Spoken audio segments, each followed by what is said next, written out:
Alors, bonsoir tout le monde.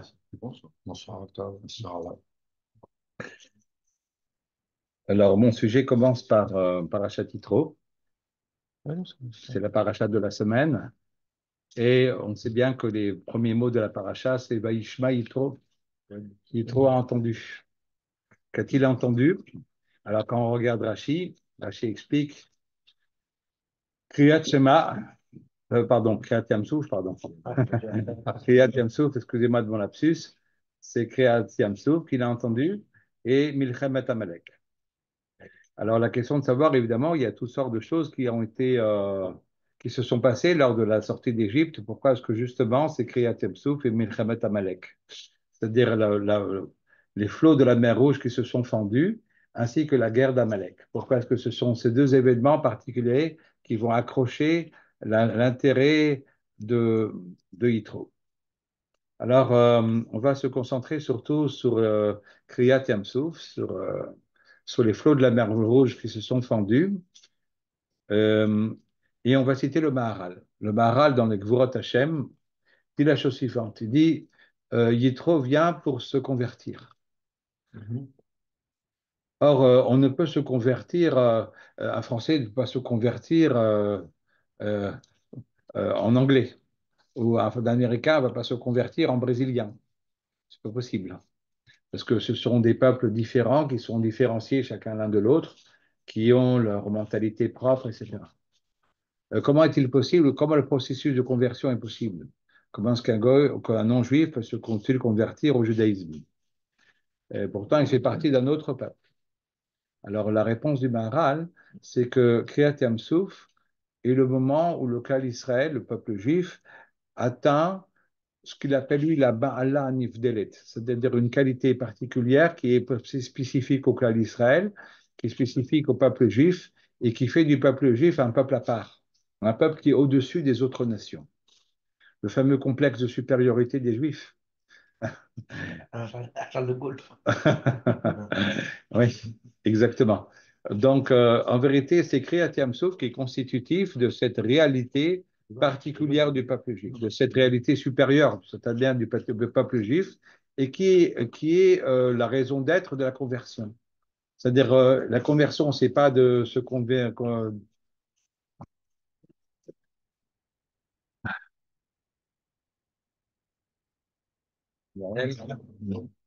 Ça va? Donc la conversion, c'est pas de changer de carte d'identité, n'est-ce pas, de devenir d'appartenir à notre peuple, puisque c'est ce que nous sommes, il ne faut pas changer d'identité, mais de vouloir devenir Israël, qui est lui, qui est une identité supérieure aux autres peuples, ça c'est possible.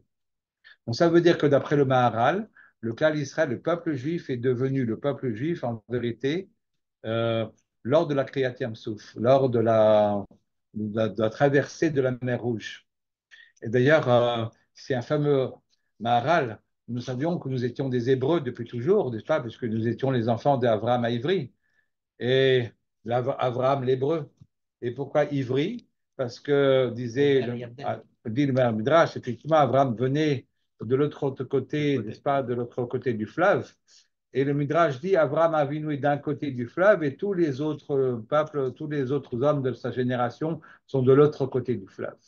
C'est-à-dire qu'Abraham Avinu est spécial, spécifique, il a réussi à, à vivre une vie qui était particulière. Mais ce que va dire le Maharal, c'est que la notion de Ivrim, c'est-à-dire les Hébreux, va s'être redéfinie à nouveau lors de la traversée de la mer Rouge.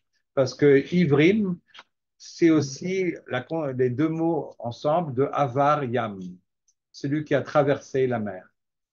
Donc, en vérité, il y a comme si le peuple juif se ressourçait, n'est-ce pas, à la source du mot hébreu, comme si le mot hébreu était à nouveau revisité à travers la traversée de la mer Rouge. Donc il y a une vraie, on va dire, l'identité du peuple juif se forge à travers cette traversée de la mer Rouge. Et c'est pour ça que Yitro entend la Kriyat Yamsouf et c'est ce qui va précipiter sa conversion. Alors ce qui est très intéressant, c'est de comprendre donc que Kriyat Yam-Souf est un passage, hein, un lieu de passage obligé, où pour le peuple juif, d'une certaine manière, c'est une espèce de catharsis, n'est-ce pas, qui va permettre au peuple juif d'accéder à leur véritable état, n'est-ce pas, à leur état supérieur, n'est-ce pas, de peuple juif. Alors, c'est étonnant, parce qu'a priori, on n'aurait pas du tout vu la Kriyat Yam-Souf de la même de cette façon-là. Pour nous, la traversée de la mer Rouge, c'est quoi? La traversée de la mer Rouge, c'est, on va dire, c'est la pierre finale donc, dans l'édifice de la sortie d'Égypte. Et on sait bien que, bon, ils sont sortis d'Égypte, oui, ils étaient sortis d'Égypte, mais il y avait toujours encore la menace égyptienne, n'est-ce pas, qui pesait sur eux. Et c'est à Kriyat Yam-Souf que cette menace est définitivement abolie. En vérité, le sens de la Kriyat Yam-Souf, c'est que Dieu a précipité les Égyptiens dans la mer et qu'on en était débarrassés. Comme c'est marqué dans le Passouk, n'est-ce pas, dans le verset, Lot osifun lirotam adolam, vous ne les verrez plus jamais. Enfin, vous êtes totalement et entièrement débarrassés des Égyptiens. Et d'ailleurs, on a tout fait pour ça, puisque on sait bien, comme c'est marqué dans Rachi, au nom du Midrash, en Parashat Béchalach, les Béné Israël ont tout fait, n'est-ce pas, pour inciter Paro à sortir de ses retranchements et aller les poursuivre, puisque le troisième jour, ils sont revenus sur leur pas pour faire croire à Paro qu'ils avaient perdu leur chemin dans le désert. On sait aussi, n'est-ce pas, que Paro a renforcé le cœur tout spécialement de Paro afin qu'il prenne les armes et qu'il aille à la poursuite du peuple juif. Et on sait aussi que dès le départ, il y avait une espèce de non-dit une espèce de euh, Moshe Rabbeinu, quand il présente le projet, n'est-ce pas, du peuple juif, n'est-ce pas, de sortir d'Égypte, il ne le présente pas, nous voulons sortir et nous voulons nous affranchir de ton joug. Il le présente comme étant une excursion de 3 jours, n'est-ce pas, dans le désert. Nous allons avoir porté des sacrifices dans le désert et nous allons revenir. Enfin, il n'a pas dit que nous allons revenir, mais enfin, c'était plus ou moins sous-entendu.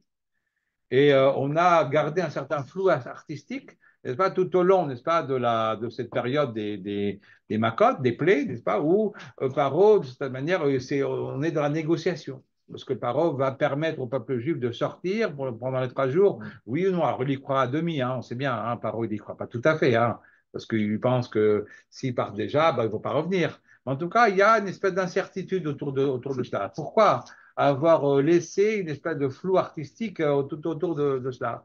Eh bien, l'idée, comme dit le Or HaChaim HaKadosh, Or HaChaim HaKadosh veut dire, c'est pour que Paro soit incité à les poursuivre. Parce que, de certaine manière, après les 3 jours, donc il a envoyé des envoyés, des fonctionnaires, enfin, qui vont vérifier si le peuple juif a l'intention de revenir ou pas. Quand c'est clair que le peuple juif n'a pas l'intention de revenir, Paro va envoyer ses troupes. Ah, c'est clair. En plus, on leur a prêté de l'argent, donc voilà.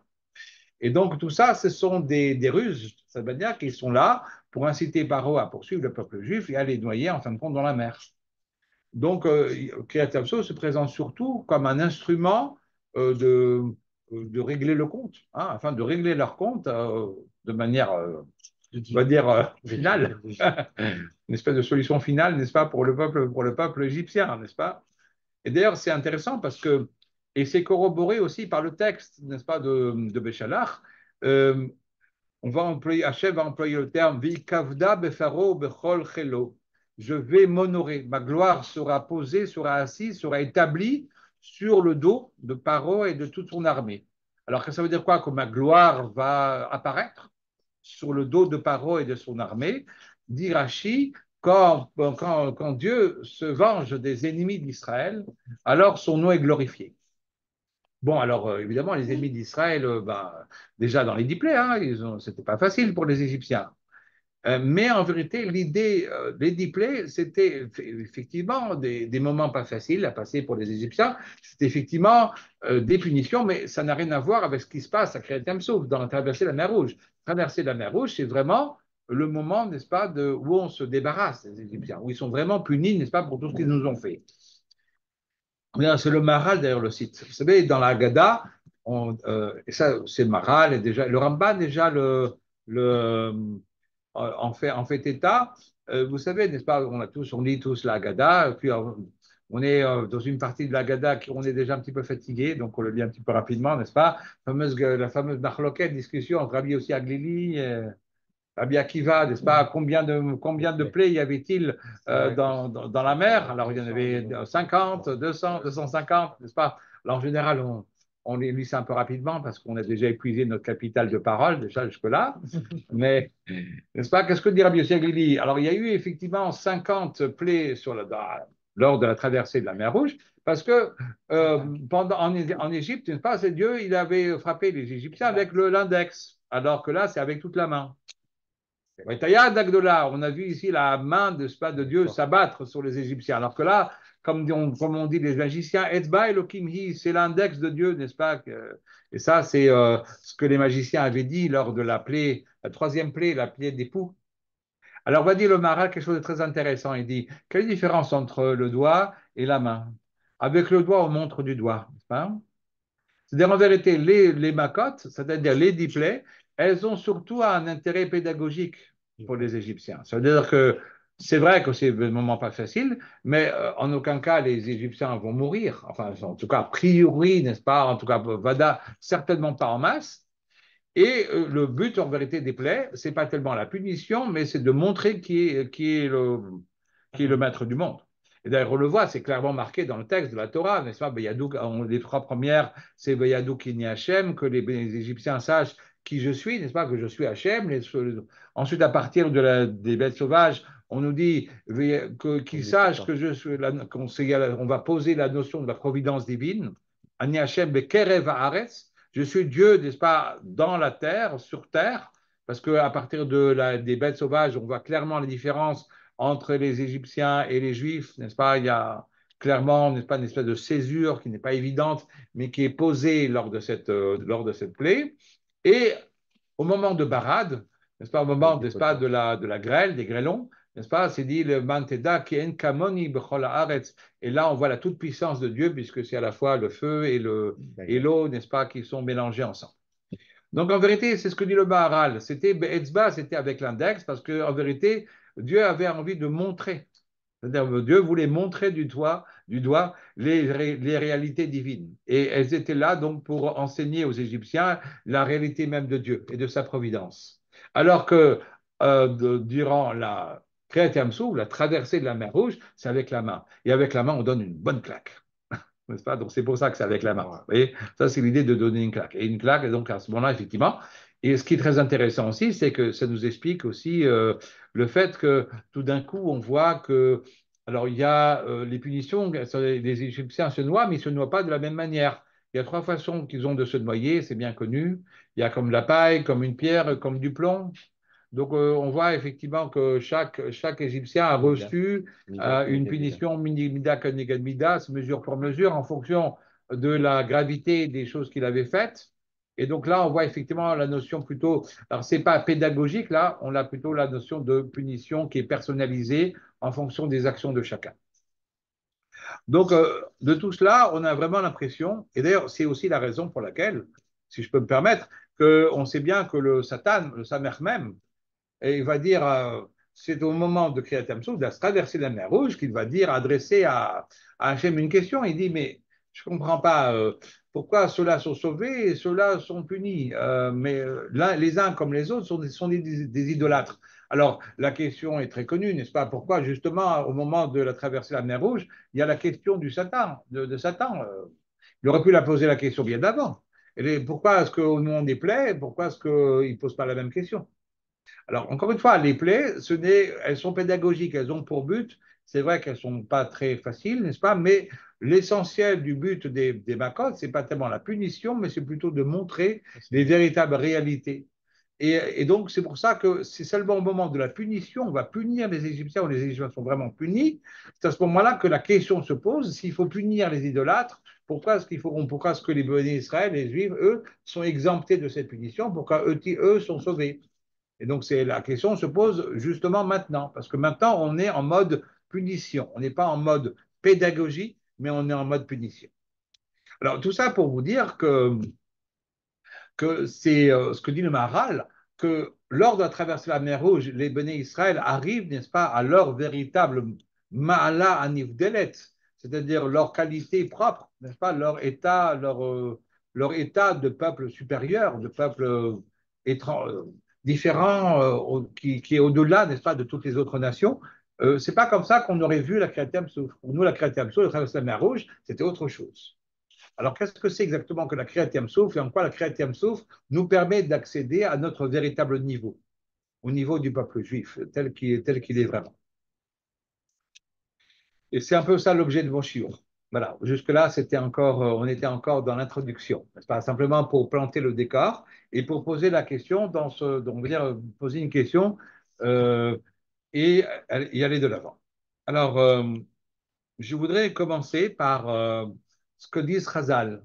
Chachamim nous disent, nos sages nous racontent, on sait que les bénis Israël ont pillé l'Égypte, n'est-ce pas? Mais il y a eu deux pillages en vérité. Ce qu'on appelle Bizat Mitzrayim, c'est-à-dire la mise à sac, d'une certaine manière, de l'Égypte, puisqu'on sait que les Juifs, n'est-ce pas, ont demandé des ustensiles en or et en argent, des habits, n'est-ce pas, aux Égyptiens.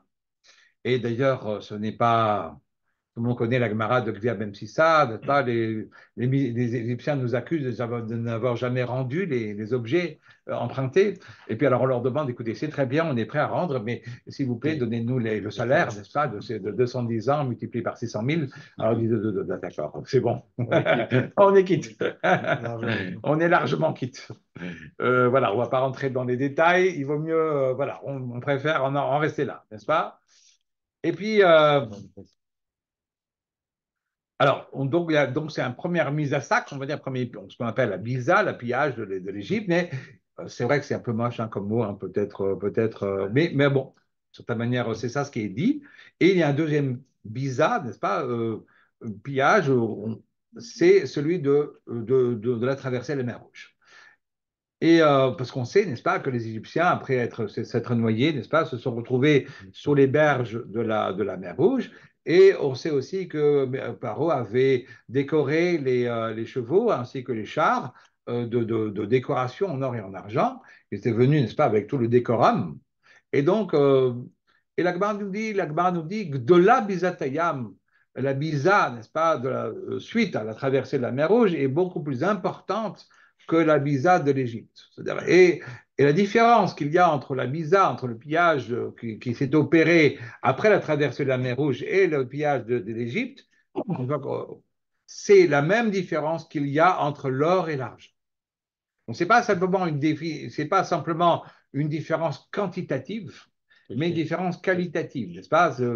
Ça n'a rien à voir, n'est-ce pas, l'or et l'argent. Donc, ce qui est l'argent, c'est les sommes avec lesquelles nous sommes sortis d'Égypte, et l'or, c'est ce que nous avons récupéré sur les berges de la mer Rouge. Alors, évidemment, alors, il y a eu un passouk, n'est-ce pas? Il y a un fameux passouk dans Shirachirim, qui est dit comme ça, Toreh Zahav dans Selach, im nekudot akasef. C'est un verset dans Shirachirim, dans le Cantique des Cantiques, qui parle, n'est-ce pas, de bijoux en or, n'est-ce pas, qui sont pailletés d'argent. Et donc, c'est ça la différence. Bon. Alors, ce qui est étonnant, ce que veulent dire Chazal, bien sûr, que veulent dire les Chachamim? Ils sont là pour comptabiliser, c'est des comptables qui sont là pour comptabiliser combien d'argent, n'est-ce pas, on a récupéré. En quoi c'est important, n'est-ce pas, de préciser que ce qu'on a récupéré après la traversée de la mer Rouge est plus important qualitativement du pillage opéré au moment de la sortie d'Égypte. Alors, bien sûr, ça veut dire autre chose. Voilà, et c'est là-dessus que je voudrais un petit peu que vous compreniez de quoi je parle. Alors, je voudrais citer le Magalé Amoukot. Est-ce que vous connaissez le Magalé Amoukot, certainement, n'est-ce pas? Le Magalé Amoukot, c'est le Rabbi Nathan Shapira, qui est un très grand Mekoubal, qui vivait à Cracovie au XVIIe siècle et qui a écrit un livre tout à fait exceptionnel et incroyable, qui s'appelle le Magalé Amoukot. Son kever, n'est-ce pas? Sa tombe est très connue, n'est-ce pas, à Cracovie. Alors, il veut dire la chose suivante. Il dit, vous savez, et ça, le point de départ de ce Dvar Torah du Rabbi Nathan Shapira, c'est ce qu'explique le Harizal. On a dit, n'est-ce pas, que les bénis d'Israël ont mis à sac l'Égypte. Alors, ce que veut dire le Harizal, c'est que c'est vrai qu'au niveau peut-être matériel, mais ce qui est surtout important de comprendre, c'est au niveau spirituel. C'est-à-dire il y a des étincelles de sainteté qui se trouvent un peu partout dans le monde. Et ces étincelles de sainteté ont été récupérées par le peuple juif. Ces étincelles de sainteté qui se trouvaient en Égypte ont été récupérées de manière totale par le peuple juif. Et c'est ça ce que ça signifie que les Béné Israël ont vidé l'Égypte. Ils ont vidé l'Égypte peut-être de leur argent, mais surtout, surtout de ces étincelles de sainteté qui existaient en Égypte et qui ont été récupérées de manière totale par le peuple juif. Quelles sont ces étincelles de sainteté? De quoi parle le Harizal? Alors le Megalé Amukot dit, c'est le Erevra. Alors c'est étonnant, n'est-ce pas? Le RF n'est-ce pas? Euh, a priori, on n'a pas l'impression, n'est-ce pas, que c'était un grand cadeau pour le peuple juif, hein. Ça avait l'air plutôt d'être plutôt un piège, hein. Fardeau. Un fardeau, un piège, puisqu'on sait bien, n'est-ce pas, qu'ils ont été à l'origine de la faute du veau d'or, etc. Qui étaient ces gens-là, en vérité? Qui étaient le RF Alors c'est vrai qu'on a une vision très négative, très péjorative, en vérité, du RF c'est clair. Alors, qui étaient ces gens-là? C'est intéressant de lire le Zohar. Et l'interprétation du Zohar du Erev Rav, c'est qu'en vérité, c'est l'élite intellectuelle de l'Égypte. D'après le Zohar, c'est les magiciens. C'est les magiciens, les prêtres, n'est-ce pas, de l'Égypte, qui quittent l'Égypte et qui se disent, ah, les Juifs, ils ont quelque chose à dire, ils ont quelque chose à transmettre. Et donc, c'est en vérité toute l'élite intellectuelle de l'Égypte qui va rejoindre le camp des Béné Israël. Donc, vous imaginez un petit peu, pour Moshe Rabbeinu, récupérer le Erev Rav, c'est un peu la fin des temps. Parce que la fin des temps, c'est justement c'est le patrimoine spirituel du peuple juif qui va s'aimer dans le monde entier et qui va fertiliser le monde entier. De cette manière, pour Moshe Rabbeinu, récupérer le Erev Rav, il faudra bien se rendre compte que Mitzrayim, ce n'est pas un petit royaume hein, à l'époque, n'est-ce pas? C'est peut-être un royaume, c'est les États-Unis et la Russie en même temps, hein, plus ou moins, hein, c'est ça, c'est la grande puissance de l'époque. Donc vous imaginez un petit peu que toute l'élite intellectuelle de l'Égypte va rejoindre le peuple juif, c'est d'une certaine manière déjà préfigurer la fin des temps. Donc on comprenait que c'est très tentant pour Moshe Rabbeinu. Oui, mais on a vu dans toutes les guerres où les puissances dominantes ont conquis des pays, on voit que souvent l'élite, des fois, accepte la domination, rejoint le camp, on les appelle les collabos, et après, on se rend compte que c'est les plus grands. C'est une espèce de cinquième colonne en vérité. Non, des fois, c'est pas le cinquième colonne, on voit que c'est des gens qui sont très opportunistes, en fait, et donc ils n'ont Ouais. pas réellement Alors, de conviction, si ce n'est de se dire je suis toujours du côté alors du vainqueur. oui, Avant, oui. c'était l'Égypte, aujourd'hui, c'est le Israël. Mhm. Mais en fait, finalement, ils n'ont aucune conviction. Donc, quelque part, ce sont Ouais. Alors, plus des pièges qu'autre chose. ouais, je comprends. En fin de compte, c'est devenu un piège, c'est Les vrai. Allemands ont connu ça Mais aussi. Moshe Rabbeinu, s'il a voulu les accepter, certainement qu'il a dû sentir au-delà d'un quelque chose d'autre, au-delà d'un opportunisme. Parce que si c'est uniquement d'opportunisme, certainement qu'il ne les aurait pas acceptés. Il a dû sentir quelque chose de peut-être plus vrai. Mais ces gens-là n'étaient pas encore mûrs, en vérité, pour vraiment accepter le message de la Torah. Et donc, ce manque de maturité qu'ils avaient à faire en sorte de pas qu'ils étaient encore empêtrés dans leurs anciennes croyances et donc, c'est pour ça qu'en vérité, ça a été un piège. Et d'ailleurs, on le sait parce que c'est ce qui est arrivé à Moshe Rabbeinu est arrivé aussi lors du règne de Shlomo HaMelech. On sait que Shlomo HaMelech, n'est-ce pas, s'est marié un peu avec toutes les princesses de la terre, plus ou moins, n'est-ce pas? Une espèce de mariage politique arrangé, n'est-ce pas? Et l'idée de Shlomo HaMelech, c'était la même idée. C'est une idée que développe le Rabbi Tzadok HaKohen. C'est-à-dire que de certaine manière, que Shlomo HaMelech veut, de certaine manière, hâter la fin des temps, en essayant en contractant ces mariages, à faire en sorte, n'est-ce pas, que le message d'Israël soit un message universel.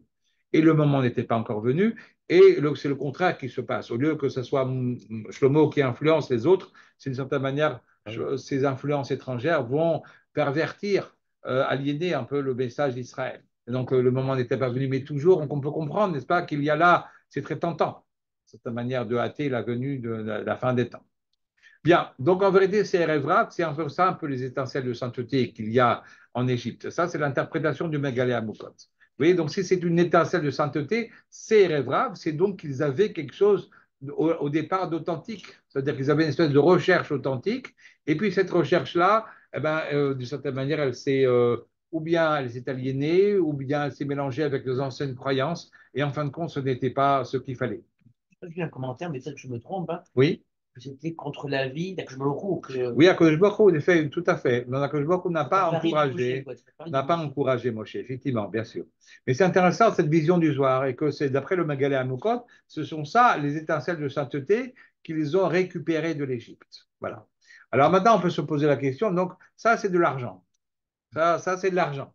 Maintenant, quels sont ces. Alors, si on continue le raisonnement, donc quelles sont ces étincelles d'or, n'est-ce pas, qui sont semblables à de l'or et qui sont récupérées lors de la traversée de la mer Rouge. Alors là aussi, le Megalé Amoukot va nous expliquer de quoi s'agit-il.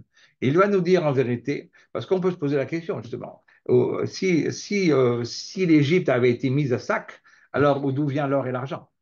On sait bien, même au niveau matériel, n'est-ce pas?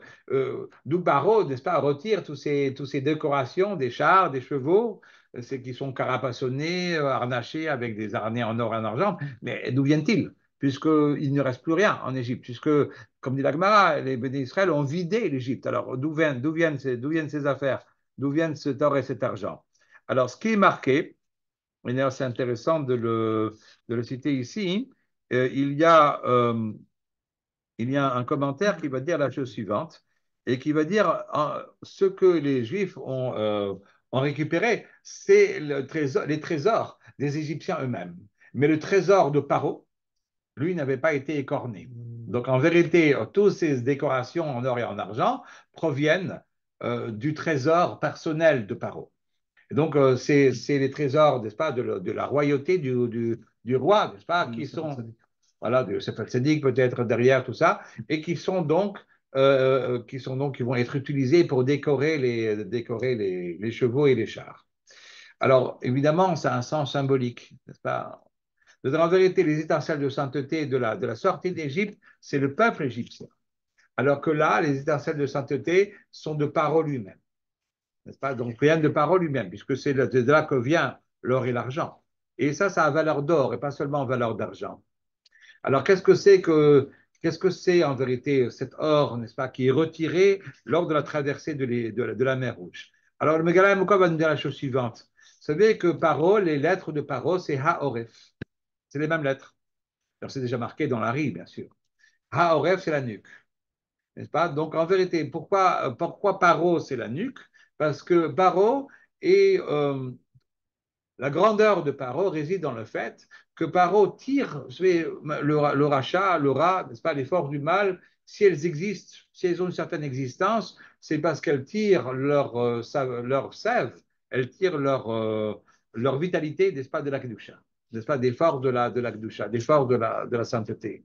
Parce que comme on sait qu'un mensonge sans aucune parcelle de vérité ne peut tenir. Comme dit l'Agma, Shikra Lokai, le shaker n'a pas d'existence. Un mensonge total, n'est-ce pas, ne peut pas exister, n'a pas d'existence. Mais pour que le mensonge puisse exister, il faut qu'il y ait une part de vérité dans ce mensonge. Alors, cette part de vérité, c'est ce qui nourrit le mensonge, de cette manière. Donc, en vérité, d'où Paro est nourri? Il est nourri à la base, à la nuque. Et c'est là où Paro est nourri des forces de la Kedusha. Alors, c'est quoi la nuque? Qu'est-ce que ça représente? N'est-ce pas? C'est une image, bien sûr, puisqu'on n'est pas dans l'anatomie, n'est-ce pas? Mais on est dans une image. Alors, qu'est-ce que c'est que la nuque? Et qu'est-ce que c'est de quoi Paro se nourrit, très exactement? Alors, ce qui est marqué, et en vérité, c'est marqué, on n'a pas besoin d'arriver jusqu'à Arizal, c'est déjà marqué dans le Malbim. Marqué dans le Malbim, c'est très intéressant. On voit que le Malbim avait aussi des notions un peu kabbalistiques. Malbim dit, c'est le date.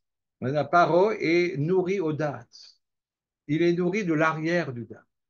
Alors, qu'est-ce que c'est que le date et qu'est-ce que c'est que l'arrière du date? Puisque le date se trouve du côté face et lui, il est il est par derrière, n'est-ce pas? Il se nourrit, n'est-ce pas, de l'arrière ou du date. Alors, qu'est-ce que ça signifie? Alors, pour cela, le Malbi va dire quelque chose qui n'explique pas vraiment. Il dit, c'est constitutif de ce qu'on appelle la tsarut aïn.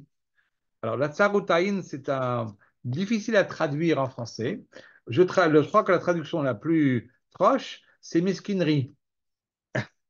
Alors, on pourrait traduire mesquinerie, étroitesse de vue, être envieux, jaloux. Aucun des mots en français ne peut être né entièrement juste. Ouais, c'est toujours difficile de traduire d'une langue à l'autre. Mais c'est pour ça que je donne plusieurs définitions. C'est-à-dire qu'en vérité, la clipa, c'est-à-dire l'écorce, n'est-ce pas, on peut dire le génie de l'Égypte, le génie négatif, n'est-ce pas, de l'Égypte, c'est la tsaroutaïne, c'est cette étroitesse, cette mesquinerie. Alors, pourquoi je parle de ça? Alors, ça, c'est très important de le comprendre. Il y a là un Zohar qui est très intéressant, qu'on va citer. Le Zohar parle du fait que les Juifs ont été donc asservis par l'Égypte. Et le Zohar va dire la chose suivante. Et c'est pourquoi ont-ils été asservis par l'Égypte? C'est parce qu'ils ont mangé du pain des Égyptiens. Et c'est marqué dans Michelet, Al tilcham et lechem ra'ain.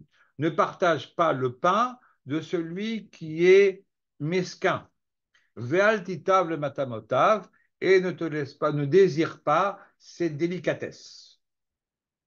Alors, dit le Zohar, c'est dangereux, n'est-ce pas, de partager le pain de celui qui est de l'envieux.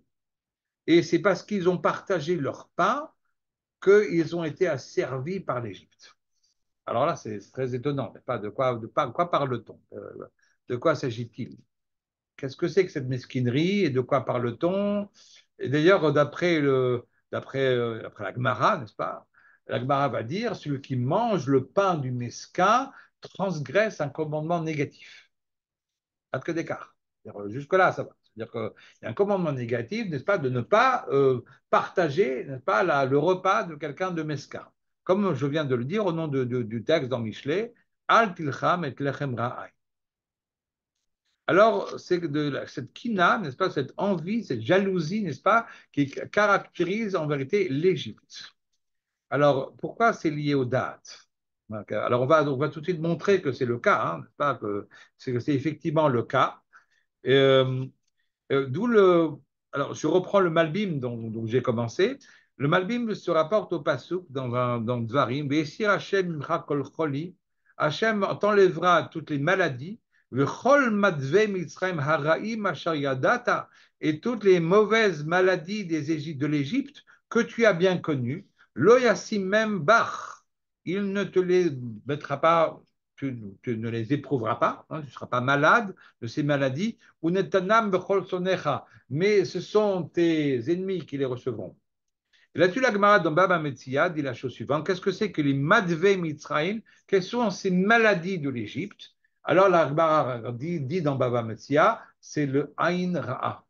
C'est ce Ra'aïn, c'est ce mauvais œil des Égyptiens. Ça, et le mauvais œil, c'est une maladie très grave.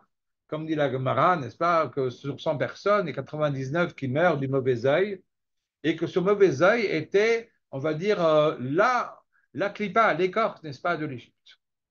Bon. Alors, pourquoi c'est là-dessus que dit le Malbim que tout ça, c'est lié aux dates, et c'est l'arrière du date. Pourquoi est-ce que c'est l'arrière du date, justement? Alors, l'idée est la suivante. Alors, juste quelques petits détails techniques, juste pour comprendre. Qu'est-ce que c'est que la notion du date? Alors, on en parle beaucoup, n'est-ce pas? Je vais vous donner une définition très, très précise, n'est-ce pas? On le sait bien, n'est-ce pas? Il y a Chabad, hein, tout le monde connaît Chabad, Chochma, Bina et Dat. Pas? Quelle est la différence entre les deux, n'est-ce pas? Alors, les trois, plutôt ces trois termes. Alors, très succinctement, parce que ce n'est pas mon sujet. Chochma, c'est la sagesse que j'apprends de mes maîtres. Bida, c'est ce que nous appelons en français le discernement. N'est-ce pas, c'est être capable, n'est-ce pas, de discerner à partir de cette sagesse que j'ai reçue, de comprendre de la déduction, de comprendre d'autres choses, d'être capable de discerner les détails à partir d'une sagesse que j'ai reçue, n'est-ce pas, de mes maîtres. Et qu'est-ce que c'est que le date? Le date, c'est l'intégration. Alors, le roi Kodesh, c'est une des définitions du date, mais ce n'est pas la définition du date. La définition du date, c'est l'intégration. C'est quoi l'intégration? C'est l'acquisition. C'est-à-dire qu'on peut avoir beaucoup de connaissances, mais c'est comme un peu des valises, n'est-ce pas, qu'on transporte avec soi. N'est-ce pas? C'est Devenir. Quoi? Devenir ce qu'on sait. C'est-à-dire de cette manière d'intégrer à soi, n'est-ce pas, on va dire d'adhérer profondément, n'est-ce pas, de faire en sorte que ça s'intègre dans ma personnalité profonde. De ne pas être un chamor de ces soirées. Voilà, de ne pas être un chamor de ces soirées, de ne pas être quelqu'un comme ça qui est rempli de connaissances, mais en fait, ces connaissances sont extérieures à lui. C'est pour ça d'ailleurs qu'on dit qu'un enfant n'est pas un ben da'at, n'est-ce pas? Vous savez qu'un enfant qui n'est pas arrivé à majorité, c'est-à-dire à 13 ans, ou à 12 une jeune petite fille à 12 ans, n'est-ce pas? N'est pas encore n'a pas de da'at. Alors évidemment qu'il y a des enfants très intelligents, n'est-ce pas? Baruch Hashem, hein, le Gaon de Vilna, à l'âge de 12 ans, construisait déjà un golem, n'est-ce pas? Donc il y a des enfants très précoces. Qu'est-ce que ça veut dire qu'un enfant n'a pas de da'at? L'idée, c'est qu'en vérité, l'intégration, il y a la maturité. On est bien d'accord, n'est-ce pas? On peut accumuler des connaissances livresques et pour cela, il suffit d'être intelligent. Mais pour que les intégrer, pour en faire quelque chose qui m'appartient, n'est-ce pas? C'est une question de maturité. Et c'est pour ça, c'est seulement un enfant qui est arrivé à maturité qui fait preuve de da'at. Or, nous savons, n'est-ce pas, comme c'est marqué dans le Gemara, il n'y a pas de kinyan, il n'y a pas d'acquisition sans da'at. Parce que justement, le da'at, c'est l'amida avec lequel on acquiert les choses. C'est ce qui nous permet d'acquérir. Donc, il n'y a pas d'acquisition sans date. Et d'ailleurs, c'est pour ça d'ailleurs que dans le Gemara, dans Nedarim, le Talmud va nous dire dans Nedarim, da kani, si ça tu as acquis, machaser, que te manque-t-il? Il te manque rien du tout. Tu as tout. Dabé, de dabé, koulabé, si tu as ça, tu as tout. Pourquoi? Parce que, et si tu n'as pas, tu n'as rien. Comme c'est marqué dans le Gemara, en ani et la bedat. Il n'y a de pauvres, de personnes pauvres que quand elles manquent de date. Pourquoi elle est pauvre quand elle manque de date? Parce qu'elle connaît énormément de choses, mais elle n'a rien acquis. Et quand je connais beaucoup de choses, mais je n'ai rien acquis, alors je suis pauvre. Parce que je n'ai fait l'acquisition je n'ai fait l'acquisition de rien. D'accord? Donc, c'est ça l'acquisition. Et en vérité, l'acquisition, l'assimilation des choses, ça, c'est la force du date. Alors, regardez, ça, c'est très intéressant. Pourquoi est-ce que c'est lié à cette étroitesse d'esprit et à cette mesquinerie? C'est-à-dire qu'on parle de mesquinerie, c'est-à-dire que pour les Égyptiens, on garde tout pour soi. On ne veut rien partager. Il y a cette sarotaïne des Égyptiens, c'est cet égoïsme ou égocentrisme, n'est-ce pas, de choses qu'on connaît, de choses qu'on sait, mais qu'on ne veut pas partager, pour aucun cas. Et c'est une vision du monde, c'est-à-dire c'est pas seulement une vision mesquine, n'est-ce pas, de soi, n'est-ce pas, où on a cette volonté de tout garder à soi, mais c'est aussi la manière dont on regarde les autres. Pour vous donner un exemple un petit peu. Avec Sdom. Alors, tout de suite, vous avez raison de poser la question, je vais tout de suite vous en parler. Oui, par exemple, comment Paro a décidé en vérité d'asservir les Juifs? Qu'est-ce qu'il a? C'est quoi le point de départ de l'asservissement des Juifs en Égypte? C'est tout simplement une prise de position en disant, les Juifs sont là, ils sont en train de grandir, n'est-ce pas? Et ils vont très certainement me faire sauter du trône, parce que c'est une cinquième colonne, n'est-ce pas? Ils nous ont regardé de travers. C'est-à-dire le mesquin regarde les autres aussi et considère que les autres aussi sont des mesquins. Donc, en vérité, il a une vision faussée des autres et donc il leur attribue, n'est-ce pas, toutes sortes de sentiments qui ne sont pas vrais. En vérité, on était des citoyens très loyaux, on était des gens en vérité, très loyaux envers le pouvoir central, mais il nous attribue des sentiments négatifs. Et d'ailleurs, voilà, c'est ça. Quand la possède, le mot possède, c'est celui qui est mesquin lui-même, il attribue des sentiments mesquins aux autres aussi, n'est-ce pas? Et d'ailleurs, le Rachaim va dire Kirav Va'atsum Imenu tout de suite. Je termine. Oui, allez-y. Pourquoi la mesquinerie? Ça peut être mauvais, ça peut être préventif avec un. Mais pourquoi le mot mesquinerie? C'est pas mis. Il a eu peur, il a été stratège, il a été mauvais dans son interprétation. Mais pourquoi mesquin? Mesquin, c'est dans le sens qu'est-ce qui est à la base de ce raisonnement? C'est ce raisonnement où on attribue, c'est ça ce que je me pose la question. Quelle est la base de ce raisonnement? Où on attribue au Béné Israël, n'est-ce pas, des sentiments pervers, n'est-ce pas, où les Juifs n'attendent que la première occasion, n'est-ce pas, pour prendre le pouvoir. Oui, alors que c'est pas s'il avait pris la peine de vérifier, le roi Paro a suffisamment d'espions et de gens sur place, n'est-ce pas, pour vérifier ce qui se passe. Mais, pardon. Oui, allez-y. C'est un peu la façon de penser tous les généraux, tous ceux qui protègent un pays, ils sont tous mesquins.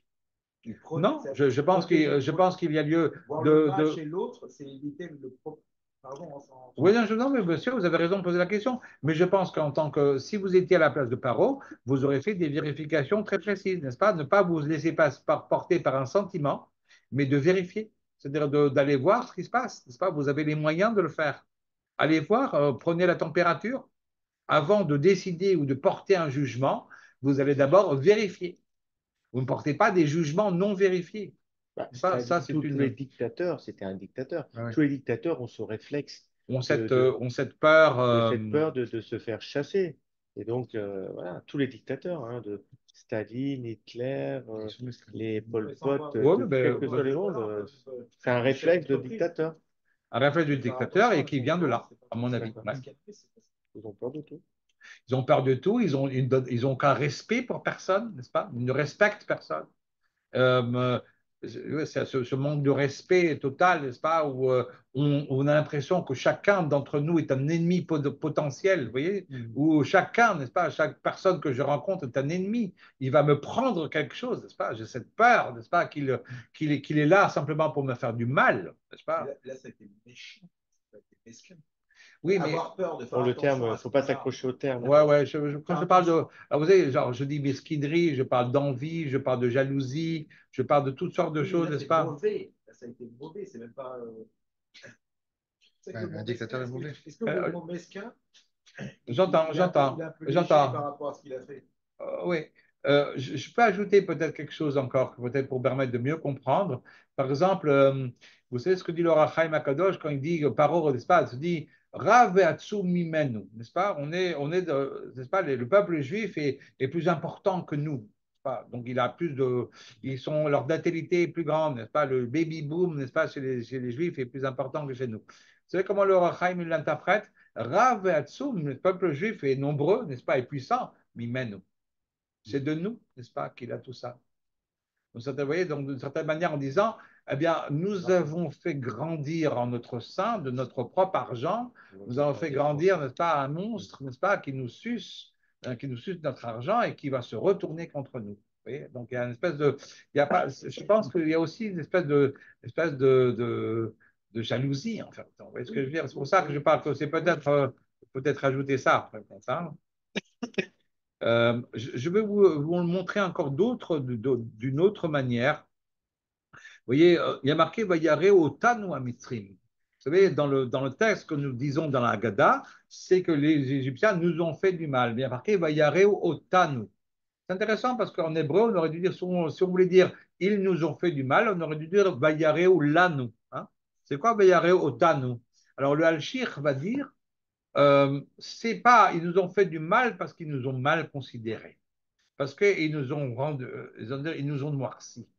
Oui, ils nous ont noircis à plaisir, et c'est ça qui a été légitimé le fait, n'est-ce pas, que nous étions corvéables. Nous étions corvéables à merci parce qu'ils ont éprouvé le besoin de nous noircir. Je pourrais dire encore d'autres. Vous voyez, par exemple, le courtisan, n'est-ce pas, le Sarabashkim, c'est très classique, n'est-ce pas, le courtisan. Yosef a confiance en lui, mais il va tout faire, n'est-ce pas, pour s'aborder, n'est-ce pas, à Yosef, en disant, Nar, Ivri, c'est un jeune homme qui n'est pas digne de régner, et en plus, il est hébreu. Oui, voilà. À part ça, il y a aussi, par exemple, vous voyez, ça, c'est ce que va dire, c'est marqué dans le Zohar, d'ailleurs, Ben Ezra le dit aussi, il y avait une espèce de jalousie par rapport au pain. N'est-ce pas? On parle du pain, n'est-ce pas, du jaloux. Je peux me permettre, vous savez que le pain, c'est une invention égyptienne. Oui, c'est-à-dire le pain, c'est-à-dire le chametz. Hein, le chametz, c'est une invention égyptienne. Vous pouvez vérifier. Hein. Vous pouvez vérifier. C'est-à-dire, en vérité, vous allez me dire, mais le chametz, ça n'a pas besoin d'être un grand clair. Il suffit d'attendre plus que 18 minutes et après, on a déjà du chametz. Mais ce n'est pas si simple que ça. Je parle des levures, de la levure qui permettent de. Parce qu'un pain qui est resté 18 minutes, enfin plus que 18 minutes, il est lourd. Enfin, il n'est pas agréable à manger. C'est pas parce qu'il n'y a pas de levure.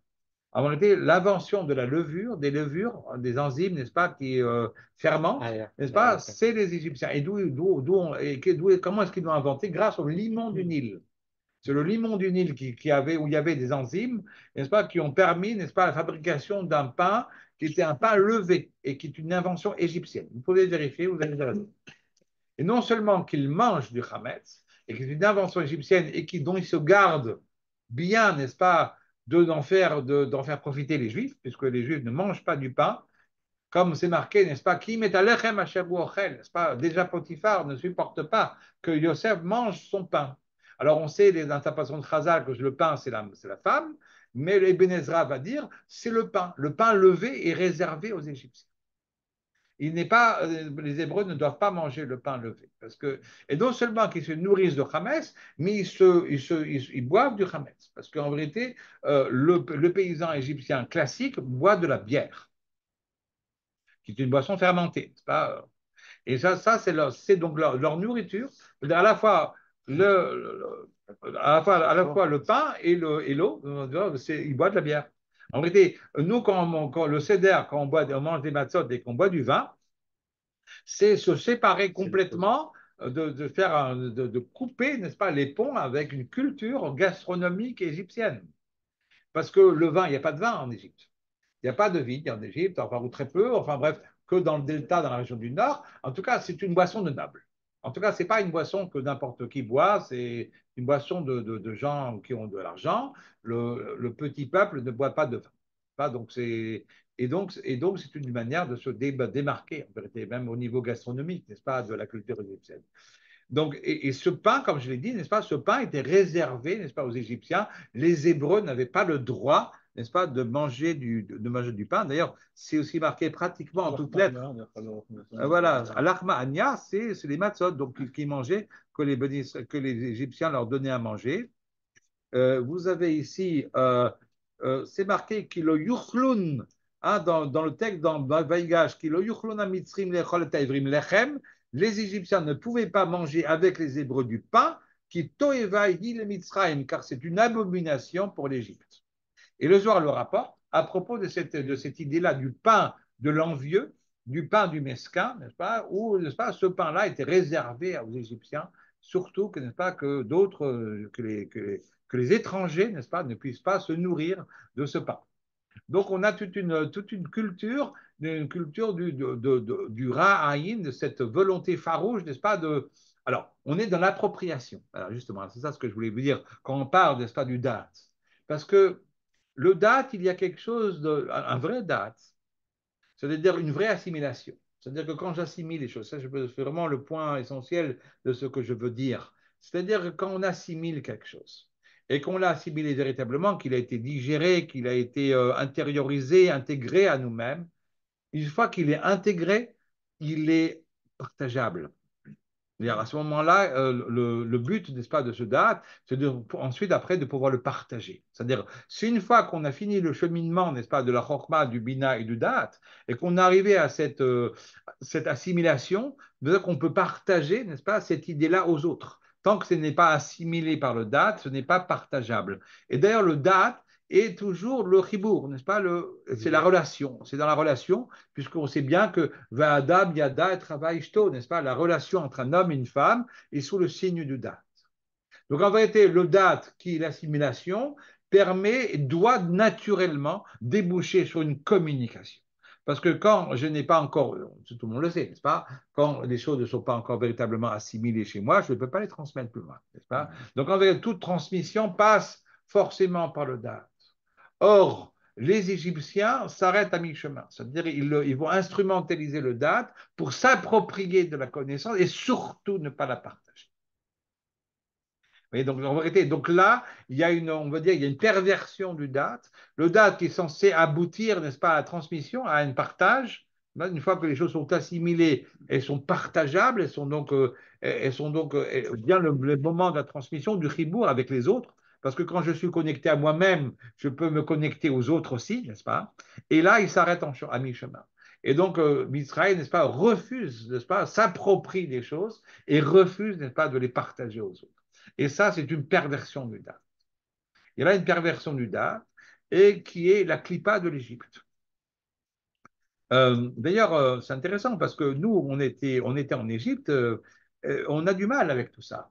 D'ailleurs, comment on est appelé chaque fois qu'on a des problèmes dans le désert? N'est-ce pas? Quel est l'épithète, n'est-ce pas, dont on affuble les Juifs? Am Keshe Oref. Keshe Oref. avec la nuquerette, n'est-ce pas? Donc, ces fameuses nuques, n'est-ce pas, qui est l'endroit où Paro, n'est-ce pas, s'est abreuvé, n'est-ce pas, s'abreuve, n'est-ce pas, à une source qui est une source de date, mais qui est pervertie par Paro. Et cette perversion-là, on l'a en nous de certaine manière. Il va falloir s'en débarrasser. D'ailleurs, dans le CEDER, vous savez qu'il y a toute une. Je pense que c'est la raison pour laquelle nous invitons des gens. Hein. C'est important d'inviter. Kol dirfin yete veyecha. C'est-à-dire, le Chida va dire, c'est la manière que nous avons de nous débarquer de la clipa, de l'écorce de l'Égypte. Nous ne sommes pas comme les Égyptiens, nous sommes généreux. Nous sommes capables, n'est-ce pas, de partager notre pain avec les autres. Et d'ailleurs, c'est la raison pour laquelle, d'ailleurs, vous savez que quand il y a Zimoun, n'est-ce pas, qu'on est trois personnes, c'est le Balabait qui doit faire le Zimoun, et le rabbin va dire, pourquoi c'est le Balabait qui fait le Zimoun? Parce qu'il est Tov Aïn, parce qu'il est généreux, parce qu'il a invité tout le monde à sa table. Et donc, Tov Aïn ou Yevorach, ou Yevarer, comme dit la Gemara dans Brachot, celui qui est bon, qui a le bon œil, n'est-ce pas, qui a cette bienveillance, n'est-ce pas, de partager son pain avec les autres, c'est lui qui doit faire la bracha. Et de cette manière, c'est une manière de se démarquer de ce Ra'aïn, n'est-ce pas, de cette mauvaise œil des Égyptiens. Vous avez dit le zimoun ou le motzi? Le Zimoun. Parce que le motzi, j'avais compris que c'est le Baal, mais c'est le Baal qui donne le motzi parce qu'il est généreux. Et par contre, le zimoun, on peut son invité lui C'est parce permettre. qu'il a invité tout le monde à sa table qu'au moment du zimoun, c'est à lui de faire le bracha. Donc, Parce que la bracha, la bénédiction, c'est justement être capable d'être source de bénédiction, c'est-à-dire c'est capable, n'est-ce pas, de bénir les autres. Ne peut bénir les autres que quelqu'un qui a le bon œil. Je pensais qu'on pouvait donner un invité ou un Cohen qui est à table. Non, d'après André le Rama, il faut que ça soit lui, c'est le balabait. À pas cause de cette idée-là de Tovaïno et Vorach. Et d'après le Chida, c'est justement prendre le contre-pied de cette clipa de l'écorce de l'Égypte qui pervertit le date, qui s'approprie et qui ne partage pas. Sans partager, c'est-à-dire que qui s'approprie du date, reste au mi-chemin, n'est pas dans la transmission. Voilà. C'est ce que veut dire le Malbim. Alors, la Bizataya. Vous pensez quelque chose d'un petit peu intriguant? Oui. J'en profite juste pour faire une petite bracha. Amen. Pourquoi, en fait, Moshe Rabbeinu a pu voir, en fait, que, quelque soit de manière métaphorique, la nuque, que je vois au roux, parce qu'on dit que lorsqu'elle a pu le voir, elle n'a pas pu le voir. Ça, elle a pu voir. Alors là, comme c'est que le côté du bon Dieu. Oui, il a vu le Kesher Shel Tfilin, effectivement. C'est la nuque aussi, non? Bien sûr. Oui, c'est intéressant de réfléchir là-dessus. Ouais. Bah, très bien. Allez-y. Non. Développer Daniel, Rabbi Daniel. C'est pas ça, c'est qu'en fait, ça vous éveille des choses. Ça éveille chez moi quelque chose. C'est très bien. Écoutez, c'est ça le but d'un shiur, n'est-ce pas, de vous réveiller et puis de vous éveiller à d'autres ouvertures. Hein. Un shiur qui vous enferme, c'est un mauvais shiur. Un shiur qui vous ouvre, c'est ça le but de mon shiur.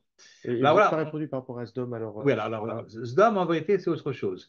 Sdom, on est dans une volonté autarcique. C'est-à-dire que Sdom veut créer une économie qui est entièrement et totalement dans l'autarcie. D'accord?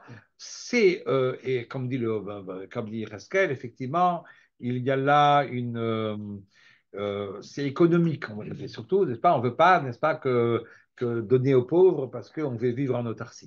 Chez Paro, il y a quelque chose de beaucoup plus complet. C'est aussi de l'autarcie, mais ce n'est pas seulement au niveau de l'argent. C'est-à-dire c'est au niveau du date. Vous voyez, c'est-à-dire au niveau de la connaissance. Ils étaient les dépositaires d'une connaissance, donc ils n'ont pas voulu partager avec les autres. C'est quelque chose de beaucoup plus large, beaucoup plus complet, n'est-ce pas? Et qui est. Alors, chez Sdom, ça se résume, n'est-ce pas, aux questions matérielles économiques. Chez Paro, c'est déjà c'est quelque chose de beaucoup plus évolué et de beaucoup plus complet. Dernière chose. Alors, oui. On s'est pensé également aussi à notre nuque célèbre, qui était celle de Orpa aussi. Orpa, oui. Ouais, exact. Oui, bien sûr. Notre nuque célèbre. Vous avez raison de le dire, de le dire dans ce. Oui, oui, tout à fait, bien sûr. Oui, intéressant, bien sûr. Ben voilà, ok, on a de quoi réfléchir encore. Mais alors, donc en vérité, après le Megalé oui, c'est très bien, excellent. Ben écoutez, on va continuer à réfléchir, hein, c'est bien. En tout cas, ce que dit le Megalé Amoukot, c'est que Bizatayam, justement, C'est quoi Bizataya? C'est qu'au moment de la traversée de la mer Rouge, cette Yénika, n'est-ce pas, ce paro, n'est-ce pas, qui tire sa source, qui tire sa nourriture spirituelle de la nuque, c'est à ce moment-là que ça va s'arrêter. C'est-à-dire que c'est terminé. Puisqu'en vérité, comme c'est marqué dans le Midrash, le Sar, l'ange tutélaire de l'Égypte, va tomber à ce moment-là. Sous Rama Bayam dit, n'est-ce pas, le cheval ainsi que son cavalier vont tous les deux tomber dans la mer. Et ça signifie symboliquement le cavalier sur le cheval, c'est l'ange tutélaire de l'Égypte. Et cet ange tutélaire de l'Égypte, une fois qu'il est mis par terre, pas qu'il est annihilé, qu'il disparaît, eh bien, c'est ce qui va permettre au Béné Israël de se réapproprier le date. C'est-à-dire, tant que Paro, n'est-ce pas, s'approprie le date, s'approprie, n'est-ce pas, et l'utilise à mauvais escient, le clan d'Israël, n'est-ce pas, ne peut pas se réapproprier le date. C'est-à-dire que le peuple juif est en défaut de date. Et de cette manière, une fois que Paro, n'est-ce pas, que l'ange, n'est-ce pas, tutélaire, n'est-ce pas, de l'Égypte, n'est-ce pas, disparaît, alors cette yénika, ce contact, cette, cette source, n'est-ce pas, ce tari, n'est-ce pas, où Paro, n'est-ce pas, n'est plus à même, n'est-ce pas, de recevoir sa vitalité, n'est-ce pas, de l'endroit du dad, du oref, de la nuque, eh bien, cette yénika s'arrête. Et là, à ce moment-là, c'est l'occasion pour les Béné Israël de se réapproprier le date. De se réapproprier le date, et c'est pour ça d'ailleurs qu'ils sont appelés, la génération de la sortie d'Égypte est appelée Dordéa, pas le Dordéa. Et d'ailleurs, c'est intéressant parce que, vous savez, le Erev Rav, dit le Hari, c'est la gématria de date. Erev Rav, c'est la gématria de date, c'est la valeur même, la valeur numérique du date. Donc on est toujours dans cette optique-là. Le date du côté perverti de Paro qui s'arrête au moment de Kriyat Yam-Souf et cette récupération du date au niveau du clan d'Israël, au niveau du peuple juif, et qui à ce moment-là, n'est-ce pas, est connecté, n'est-ce pas, au date de manière totale. Et s'affranchit en vérité de ce date de Paro, n'est-ce pas, qui n'est que perversion. Alors, tout ça pour vous expliquer un peu qu'est-ce que c'est que ce bizatayam. C'est-à-dire, c'est d'or, et c'est d'or. C'est-à-dire, on a récupéré, n'est-ce pas, les trésors de Paro. Ces fameux trésors de Paro, ce n'est pas seulement de l'or et de l'argent, c'est justement être capable de récupérer ces trésors, de les réintégrer dans la Kedusha, de liquider cette yénika, cette succion de vitalité, n'est-ce pas, du date qui était partie du côté de chez Paro, de pouvoir l'arrêter, n'est-ce pas, et de se réapproprier, le dard. Alors, je vous ai parlé des mains. Alors, pourquoi les mains, justement? J'ai beaucoup parlé déjà, je crois même un peu trop d'ailleurs. Je suis déjà à pratiquement 1 heure et je vous dois des explications. Parce qu'il y a trois mains, effectivement, et ça, c'est lié. Alors, on a compris un peu ce que voulait dire le Maharal. Le Maharal va dire le Kal Israël est arrivé à sa grandeur, à sa véritable grandeur, au moment de Kriyat Yam-Souf. C'est-à-dire au moment, où, effectivement, la yénika de Paro, n'est-ce pas, la succion de Paro du date s'arrête, s'annule. À ce moment-là, Ben Israël se réapproprie le date, deviennent à ce moment le Dordéa, n'est-ce pas, cette génération du date, et ils arrivent effectivement à ce qu'ils sont véritablement. D'ailleurs, si je peux ajouter, le Ramban va dire, c'est un Ramban très intéressant, le Ramban va dire, si les Béné Israël se mangent du man pendant toute la durée du désert, c'est grâce à Kriyat Yam-Souf. Ouais. C'est-à-dire que, qu'est-ce que c'est que le man, n'est-ce pas, cette fameuse manne, en vrai, ce n'est rien d'autre, n'est-ce pas, qu'un éclat que cette Shekhinah, qui se matérialise en manne, et que les visions qu'ils ont eues lors de la Kriyat Yam-Souf sont la propédeutique, c'est ce qui va leur permettre, n'est-ce pas, d'accéder à la grandeur du man. Voilà, il faudrait bien expliquer tout ça. J'en parle très rapidement, juste pour ouvrir un petit peu les portes. En tout cas, cette vision de Dieu qu'ils ont créé à Yam-Souf est le point de départ du man. C'est ça ce qui les rend aptes, n'est-ce pas, à se nourrir de man. Bon, d'accord. Donc tout ça, c'est encore à ajouter au ce que dit le Maharal. Maintenant, on a parlé des trois mains. Pourquoi les 3 mains? Parce qu'il y a là, dans la Kriyat Yam-Souf, quelque chose de tout à fait particulier qui est marquée une seule fois dans tout le Tanakh. C'est la notion de la Yad Agdola. Vayar Israël, la Yad Agdola. Sherasa Hashem Mitzrayim. Yad Agdola, la grande main, c'est pas la main grande.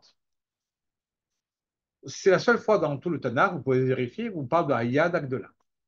C'est la seule fois. Et cette Yad Agdola, on a beaucoup parlé des mains, c'est pas, de Dieu.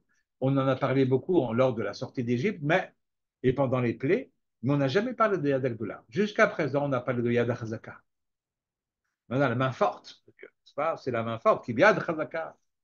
Egarchem, Me'arzo, n'est-ce pas, qui Bechozaka, d'Oceano Hashem et Mitzrayim, n'est-ce pas, avec la main forte, à cause du jour de sortie d'Égypte. Donc, c'est-à-dire qu'en vérité, durant les 10 plaies, qu'est-ce qui s'est dévoilé? C'est dévoilé la main forte de Dieu. Alors que la main, la grande main, la Yad Agdola, n'est-ce pas, se dévoile que main. C'est que, il est écrit à Tiamsou que se dévoile la main, la Yad Agdola. Il y a une troisième main. Et cette main, elle se dévoile lors de la sortie d'Égypte, ça s'appelle au Bnei Israël Yotzim, Yad Rama, exactement. Et les Bnei Israël sortent avec une main haute. Ils ont la main haute. Alors, vous savez qu'est-ce que c'est que ces trois mains-là? Nous avons trois mains, vous le savez? Ah non. Ah non, c'est un chidouche, n'est-ce pas? Je veux bien vous expliquer qu'on a trois mains.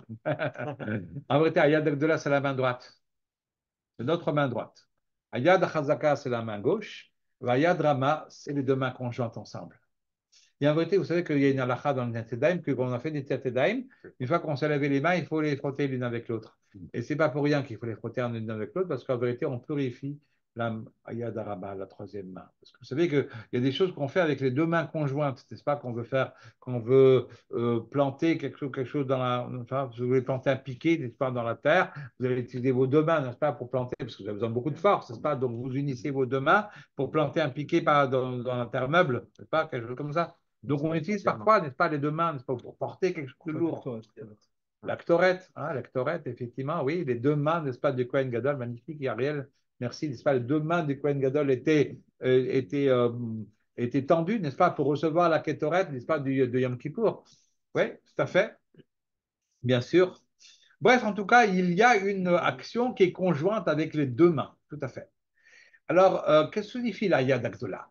Alors, vous savez ce qui est marqué dans la Gemara, dans Barachot, dans Batun-Tret? Tu disposes de combien de temps du point, Michael? Ah oui, Non, oui, il oui. va- Ah non, et à 3 heures, on s'arrête pour le Zohar. Ah, d'accord. On On est déjà dedans, en plein dedans. Très bien. Alors, je disais donc, à Yad Agdola, alors, il y a une Gemara dans Barachot. La Gemara dans Barachot est la chose suivante. Le Hashem Agdoula, Bageboura, Batifere, Vanessa, on le dit, n'est-ce pas, tous les matins, n'est-ce pas, dans Vaïvar David. Qu'est-ce que c'est le Hashem Agdoula? Il y a deux versions dans la Gemara. Première version, il s'agit de Kriyat Yamsuf, évidemment. Ayad Agdola, bien sûr. Deuxième version, Maaseh Bereshit, la création du monde. Donc, Yad Agdola, c'est ou Kriyat Yamsuf, la traversée de la mer Rouge, ou bien la création du monde. Alors, quel rapport entre le Kriyat Yamsuf, la traversée de la mer Rouge et la création du monde? Alors, ça, on le sait, bien sûr, puisqu'on sait très bien, n'est-ce pas, qu'il y avait déjà inscrit, comme c'est marqué dans le Chazal, n'est-ce pas, que dès le départ, dès la création du monde, il y avait une condition qui avait été posée, car la mer allait se fendre lors de la sortie d'Égypte. Et d'ailleurs, c'est intéressant, vous connaissez l'histoire de Rabbi Itzalem Volojin. Vous savez quelque chose? Ah, c'est une histoire sympathique, très intéressante. Vous savez que le Rabbi Chaim de Volojin était l'élève du Gaon de Vilna. Et il était son élève, et puis après, il avait fondé la Yeshiva de Volojin, donc il n'était pas à Vilna. Il allait de temps en temps, tous les quelques mois, visiter son maître. Évidemment, quand il allait voir son maître, il n'allait pas lui dire comment ça va, comment va la famille, mais on venait avec des questions. Et donc, pendant quelques mois, n'est-ce pas, il accumulait des questions. Et il posait des questions, et vous imaginez que les questions de Rabbi Chaim de Volojin, ce n'étaient pas des petites questions, c'était des questions qui étaient lui-même, n'est-ce pas, un des grands de la génération. Et il posait ces questions chez son maître. Et c'est connu, n'est-ce pas, que le maître, il entendait les questions, il répondait tout de suite à la main. Il n'y avait aucune hésitation sur toute la Torah. Bon, c'est des choses qu'on n'imagine même pas. Et un jour, comme ça, il est venu chez son maître, il a emmené son fils, Rabbi Tzalel, n'est-ce pas, Yitzhak, qui avait à l'époque 8 ans. Et Rabbi Tzalel nous a raconté un peu comment Rabbi Chaim de Volojin allait chez son maître. Il disait qu'il voyait son père littéralement se décomposer. C'est-à-dire, plus on approchait de Vilna, son père commençait à devenir tout blanc, pâle comme ça, les genoux s'entrechoquaient, et il avait une peur, enfin la peur de sa vie. Vous dites bien, c'est une sainte trouille, n'est-ce pas, de son maître, n'est-ce pas. Et il était impressionné par le fait effectivement que quand le Chaim Volozhin rentrait chez le Gaon, normalement c'était ben, des chilou rechimou, n'est-ce pas, c'était mamash avec une ira, avec une crainte incroyable. Et alors, Rabbi Chaim de Volozhin pose la question au maître, au Gaon, et demandait, c'est vrai que c'est donc inscrit dans Maaseh Bereshit, dans la création du monde, la Kriyat Yam-Suf, la traversée de la mer Rouge. Mais où est-ce que c'est marqué dans le texte? Et là-dessus, le petit Itzaleh prend la parole et dit, est-ce que c'est pour une question comme ça qu'on va se le mettre? Est-ce que je peux répondre? J'ai une réponse. Et alors, qu'est-ce qui est marqué? Alors, il reprend le texte de la Torah, n'est-ce pas, le troisième jour de la création, n'est-ce pas? C'est là où les terres apparaissent. Il dit, Yikavu Amaim El Makom Echad, que les eaux se rassemblent à un seul endroit, Veterea Yabasha, et que la terre apparaisse. Alors, il demande Itzaleh de 8 ans, il demande, mais évidemment, si toutes les eaux se rassemblent à un seul endroit, évidemment que la terre va apparaître. Pourquoi a-t-on besoin d'ajouter le Terea Yabasha? Alors, dit Itzaleh de 8 ans, c'est là qu'est inscrit la Kriyat Yam-Suf. C'est-à-dire, Yikavu el Mayim Makom Echad, oui, ils vont se rassembler à un seul endroit, ils vont former les mers, mais à condition que le Terea Yabasha, qu'à un moment donné de l'histoire, la terre apparaisse. Et c'est de cette terre, n'est-ce pas, de la terre de la mer Rouge, n'est-ce pas, qui va apparaître. Alors, ça, c'est la réponse. Et le Gaon va prendre le petit Itzaleh sur ses genoux et va le féliciter en lui disant qu'il avait bien raison et qu'il avait trouvé la bonne réponse. Voilà. Donc, ça, et d'où c'est une massorette que nous avons, c'est une tradition que nous avons. C'est Rabbi Ari Levin, n'est-ce pas, qui nous a raconté ça, n'est-ce pas? Donc, Rabbi Ari Levin. Ouais. Alors, il y a une question pour ceux qui sont restés en ligne. Vous avez parlé des deux mains, mais pourtant Moshe a envoyé les kinim avec une seule main. On parle des mains de Dieu, hein, pas des mains de Moshe, hein, des mains de Dieu, hein, ceux qui se Non, parce que comme vous avez dit, Ouais. non, vous j'ai l'avez parlé de évoqué, Etzba. vous l'avez Non, mais évoqué, qu'au Beth Amikdash, on servait avec les deux mains. Yadrama, c'était la main des autres. Alors, qu'est-ce que c'est que Biyadrama? Alors, on va voir l'explication du Zohar. Là. Qu'est-ce que ça veut dire Biyadrama? Oui, oui. Bon, enfin, bref, ne vous inquiétez pas, on va en parler. Je cite, je reprends, n'est-ce pas, la façon de voir du Zohar. Alors, donc, on est en train de dire qu'effectivement, Kriyat Yam-Suf et Maaseh Bereshit, n'est-ce pas, la traversée de la mer Rouge et la création du monde sont intimement liés. En vérité, et comme si la Kriyat Yam-Suf, la traversée de la mer Rouge, c'est en vérité la suite et la fin, en vérité, de la création du monde. Et alors, ça va beaucoup plus loin parce que le Maharal, donc Gvurot Hashem, va dire, en vérité, il n'y a pas de raison pour lesquelles l'eau doit céder la place à la terre. C'est-à-dire, a priori, l'eau ne devrait pas céder la place à la terre puisque les eaux recouvraient, initialement, les eaux recouvraient l'ensemble de toute la terre, n'est-ce pas?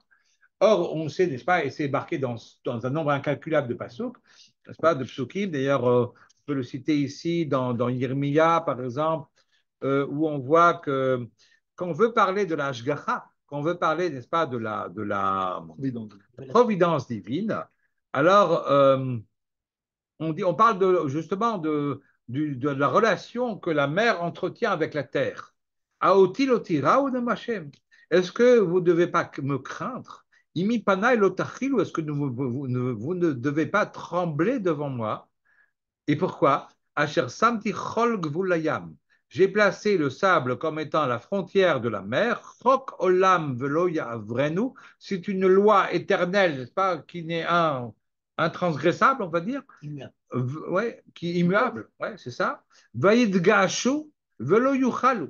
La mer tente, n'est-ce pas, n'est-ce pas, tente, n'est-ce pas, de toutes ses forces, n'est-ce pas, de passer cette frontière, elle n'arrive pas. Ve'amugalaf, et les vagues sont très hautes, n'est-ce pas, et pourtant elles ne sont pas capables de dépasser la frontière. C'est pas comme s'il y avait une espèce d'éternelle guerre entre la mer et la terre. Comme si la terre part à l'assaut des terres émergées, et à chaque fois, n'est-ce pas, elle renouvelle, n'est-ce pas, ses assauts, son attaque, et chaque fois, quand je lui dis, stop. D'une certaine manière, ce mouvement, n'est-ce pas, de la mer qui tente, n'est-ce pas, de conquérir, de partir à la conquête des terres émergées, ça, c'est la preuve que Dieu existe et que vous devez avoir peur de moi, enfin, vous devez avoir cette crainte de moi, parce qu'évidemment, j'ai posé ça. Et dans le Midrash, au nom de Rabbi Meir, on va dire que toute la raison pour laquelle la mer a cédé la place aux terres émergées, c'est pour Adam. C'est uniquement pour Adam Arishon. C'est-à-dire c'est le srout, c'est le mérite d'Adam Arishon qui fait en sorte que les mers ne couvrent pas ou ne recouvrent pas les terres. Et là-dessus, le Rabbi Meir va dire, si la main va faire le raisonnement par la plus forte raison suivante, il va dire, si déjà pour Adam, la mer a cédé la place à la terre, alors évidemment, Kal Vachomer a plus forte raison que pour Keal Kedoshim, pour une assemblée sainte qu'est les Béné Israël, que la mer va céder la place à la terre. D'une certaine manière, en vérité, chaque fois que vous voyez, on a subi, n'est-ce pas, des inondations, n'est-ce pas, du temps de Enoch, n'est-ce pas, c'est la mer Méditerranée s'est formée. Hein, vous savez que la mer Méditerranée s'est formée au moment de Enoch. En vérité, avant, il y avait une continuité des terres entre l'Europe et l'Afrique. En vérité, on a toujours l'impression que c'est un cataclysme, n'est-ce pas, catastrophe naturelle, n'est-ce pas, que la mer, n'est-ce pas, va inonder les terres. En vrai, c'est exactement le contraire. En vérité, la chose naturelle, naturellement, la mer devrait recouvrir les mers. Seulement Dieu, n'est-ce pas, empêche la mer, n'est-ce pas, de recouvrir la terre à cause du srout, à cause du mérite des hommes, du Keal Kedoshim, n'est-ce pas, de cette assemblée sainte. Si nous n'avons pas de mérite, à ce moment-là, effectivement, voilà, les choses reprennent. C'est le Maboul, non?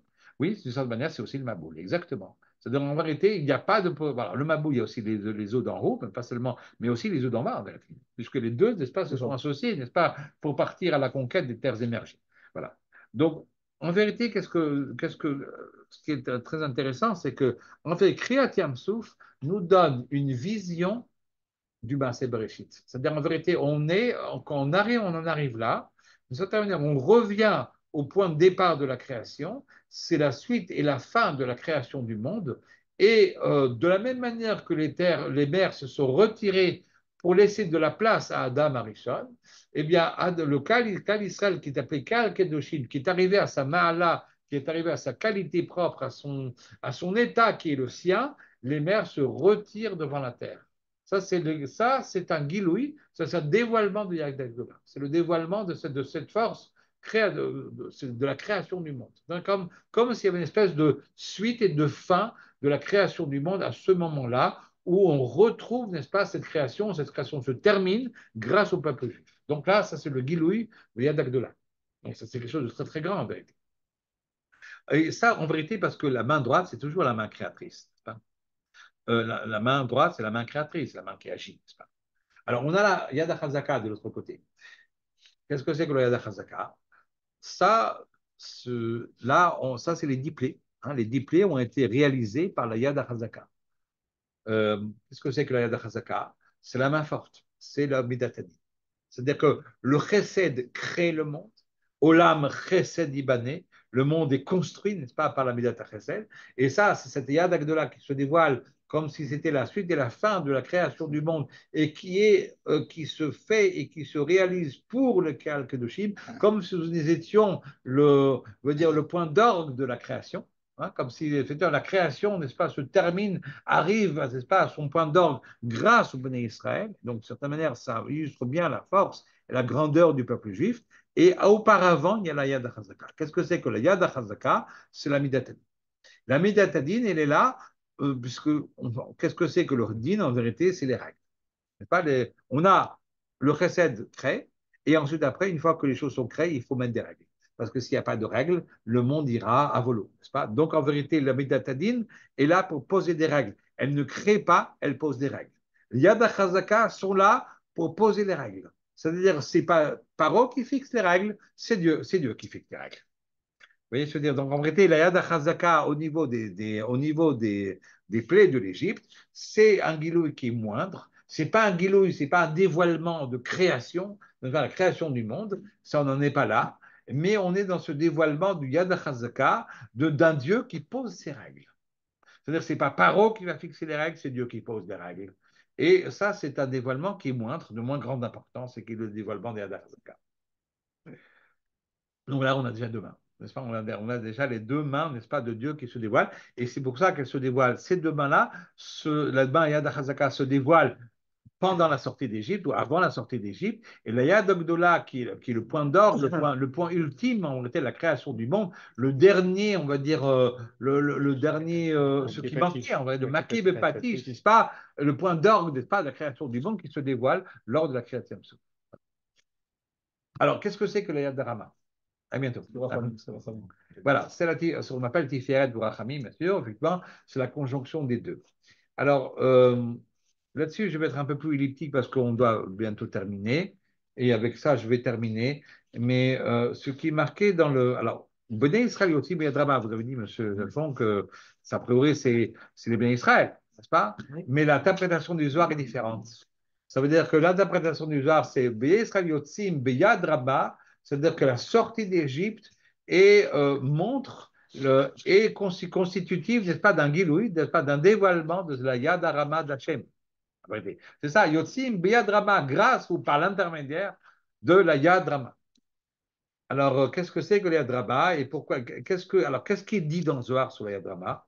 Alors, il est dit dans le Zohar, ce qui est dit dans le Zohar sur la Yad Rama, c'est que quand la Yad Rama se dévoile, Yad Rama, la main haute, hein, la main haute, ça, ils sont sortis les mains. On va dire aujourd'hui, ils sont sortis la tête haute, n'est-ce pas? Nous sommes sortis la tête haute, pas la tête haute, c'est-à-dire sans peur et sans reproche, n'est-ce pas? Quoi? La main haute, c'est un peu nazi. C'est pour ça. Oui. C'est pour ça que c'est la main haute de Dieu, c'est pas notre main haute à nous. C'est pour ça que c'est la main haute de Dieu. Les pieds noirs, mais pas la nôtre. les pieds noirs qui sont partis une main devant, une main derrière aussi. Hein? Non, quand on parlait de main, les pieds noirs, quand ils sont quittés l'Afrique du Nord, une main devant, une main derrière, sans rien. C'est ça, oui. Exactement. Alors, en bref, en tout cas, ce que dit le Zohar sur la Drama, il dit la chose suivante. Ah, ça, c'est mon téléphone qui sonne et je devrais le couper. Je suis mal. Écoutez, si ça vous dérange, je veux juste le fermer, excusez-moi. Pardon.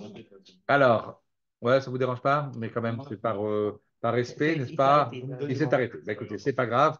Au cas où il voudrait récidiver. Non, mais il y a Je garde la main sur la main. Il y a la protection, comme ça, quand on s'appelle gay, on a la protection ici dans cette synagogue. Ah, d'accord. Ah, vous savez, les Ashkénazes, il n'y a pas de protection chez les Ashkénazes. Ah bon? Il n'y a que, non, ça n'existe pas. C'est quelque chose qu'on ne connaît pas. C'est pas dans nos gènes. N'est-ce pas, Ariel? Non, pas sûr? Moi, Ah, dans les exemples, quelques ont dans les yeshivotes en Israël, il y a la protection. D'accord. Alors, qu'est-ce que dit le Zohar sur Yad Rama? Alors, il y a ça, je veux terminer parce que c'est vraiment ce que dit le Zohar dans Yad Rama, c'est que quand la Yad Rama intervient, il n'y a plus rien, il n'y a plus personne, il n'y a plus aucune opposition. Aucune opposition, elle ne rencontre plus aucune opposition. C'est-à-dire que toutes les oppositions s'annihilent. Ouais, tout le monde est d'accord. C'est-à-dire tout le monde, non seulement tout le monde est d'accord, mais tout le monde est avec nous. Tout le monde disparaît parce que les Israéliens n'existent pas. Alors, parce que l'Yadrama, tu vois, c'est intéressant, parce que l'Yadrama, justement, ils ne disparaissent pas, parce que c'est plus encore que ça. D'une certaine manière, c'est plus le Gilouï de Yadrama est plus élevé encore que celui de Yadagdola. C'est étonnant, a priori, puisque les Yadagdola, c'est Kreten Souf, n'est-ce pas? Alors que Yadrama, c'est la sortie d'Égypte. On aurait pu imaginer, n'est-ce pas? Quelques mots juste pour camper. Vous savez, c'est connu, n'est-ce pas, dans le Sod, que le premier jour de Pessah, pour vous, c'est les 2 jours de Pessah, c'est le moment où on a le plus, où on a une compréhension pleine et totale de l'ensemble des événements. C'est-à-dire ce qu'on appelle Gadlut de Mochin, c'est-à-dire il y a une vision, une compréhension totale des choses. C'est-à-dire on bénéficie, n'est-ce pas, d'une vision qui est une vision comme un cadeau, n'est-ce pas, qu'on reçoit. Et cette vision-là est pleine et totale. Elle est complète. Une fois, et c'est un cadeau que nous recevons chaque année à Pessah, le premier jour de Pessah, ou les 2 jours de Pessah. Et ensuite, après, ça s'arrête. Et après, il faut reconquérir.